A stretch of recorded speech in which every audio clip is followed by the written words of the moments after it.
গাড়ির থেকে আইসে একজন ডাইরেক্ট ওপেন পিস্তল ধরছে, এই বেটা তুই আমাকে চিনিস, তোর গ্রাম ছাড়া করবো।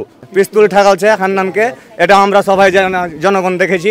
চাঁপাইনবাবগঞ্জে ভূমিহীনদের জন্য দেওয়া আশ্রয়ণ প্রকল্পের এলাকায় মাদক ব্যবসার প্রতিবাদ করায় বাড়ি ও মসজিদের সীমানা প্রাচীর ভাঙচুর এবং সন্ত্রাসী বাহিনী মাথায় আগ্নেয়াস্ত্র ঠেকিয়ে ভয়ভীতির প্রতিবাদ জানিয়ে মানববন্ধন করেছে গ্রামবাসী।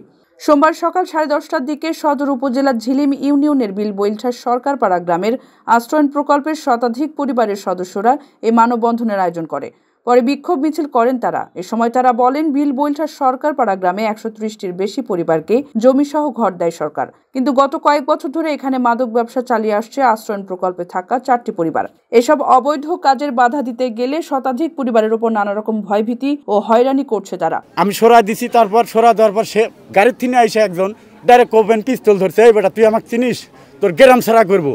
সেখানে আমি বলছি আমার কেউ নাই, বাঁচার মতন কেউ আছে কি নেই, ভাই আমাকে মারি হালাইলো, আসেন সবাই দৌড়ে চলে আসে আমাকে বাঁচায়। আর সেখন তারা গাড়ি নিয়ে পালা চলে, আমি চাই হলো নিরাপত্তা। যারা এইসব বিশৃঙ্খলা সৃষ্টি করে তাদের উপযুক্ত শাস্তি যাতে হয়, আমি এই কামনা করে। কিছু লোকজন এসে আমাদের ওই বেড়ার উপর লাথি টাথি মারে। তারপর আমি ওই মহিলাকে বললাম যে মা আমরা বসি, তোমাদের দুটো লোকজনকে ডাকো। উনি বললেন যে আমরা 5 দিন পর বসবো, এই বলে আমাদেরকে রাগ দেখিয়ে উনি চলে গেলেন। বললাম যে না, আজ যদি আমরা বাধা না দিই আমাদের পরবর্তীতে আমাদের ছেলেপিলেরা ওর সাথে জড়িত হয়ে যাবে, আমাদের ভবিষ্যৎ নষ্ট হয়ে যাবে। যার ফলে আমরা এটার প্রতিবাদ করার জন্যই আমরা হলাম বড় অপরাধী। আমাদেরকে মানে কোথা থেকে মাস্তান নিয়ে আসছে, এই আসছে, সেলে আসছে, পিস্তুল আসছে, মানে কঠিন হুমকি ধামকি। আমাদের উপরে একটা মিথ্যা মামলা করেছে আমাদের কয়েকটা ছেলের উপরে।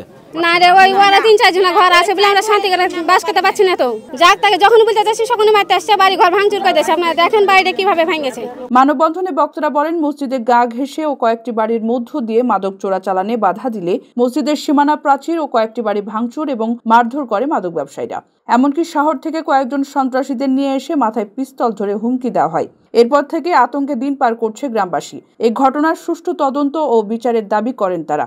এত মার খেয়েছিলাম, আমি মেডিকেলে ছিলাম পর্যন্ত 1 সপ্তাহ, কিন্তু কেউ কোনোদিন আমার এই বিচারটা করে দেয়নি। ভয়েই কেউ ওদের কাছে আসতে পারেনি।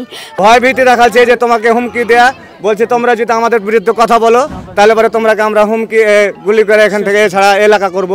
সবাইকে ভয় দেখাচ্ছে, রাত্রে হুন্ডা নিয়ে 4-5 জন করে আসছে শহর থেকে, আমরা খুব ভয়ের ভিতরে আছি। বাজারে উস্কাটিপাড়া থেকে মাত্র 5টি ঘর আসছে। এরাই এই এলাকায় আরও 100 ঘর আছে, এখানে বিভিন্ন জায়গা থেকে এসছে।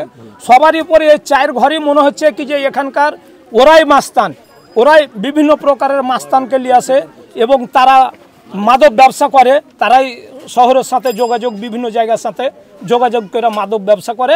মানববন্ধনে বক্তব্য রাখেন গম্ভীরা দলের নানা ও সাংস্কৃতিক ব্যক্তিত্ব সাইদুর রহমান, বিলবৈলঠার সরকারপাড়া জামে মসজিদের সভাপতি তাইনুস আলী, কোষাধ্যক্ষ সুমন আলী, স্থানীয় বাসিন্দা আব্দুল মতিন, আলী হোসেন, হান্নান আলী, রাজকুমার, মিজানুর রহমান সহ অন্যান্যরা। এ বিষয়ে লিখিত অভিযোগ পাওয়ার পর তদন্ত কাজ শুরু হয়েছে বলে জানান সদর মডেল থানার ওসি SM জাকারিয়া। আশ্রয়ণ প্রকল্পে এমন কর্মকাণ্ডের বিরুদ্ধে তদন্ত করে প্রয়োজনীয় কঠোর আইনানুগ ব্যবস্থা নেওয়ার কথা জানান উপজেলা নির্বাহী কর্মকর্তা তাসমিনা খাতুন।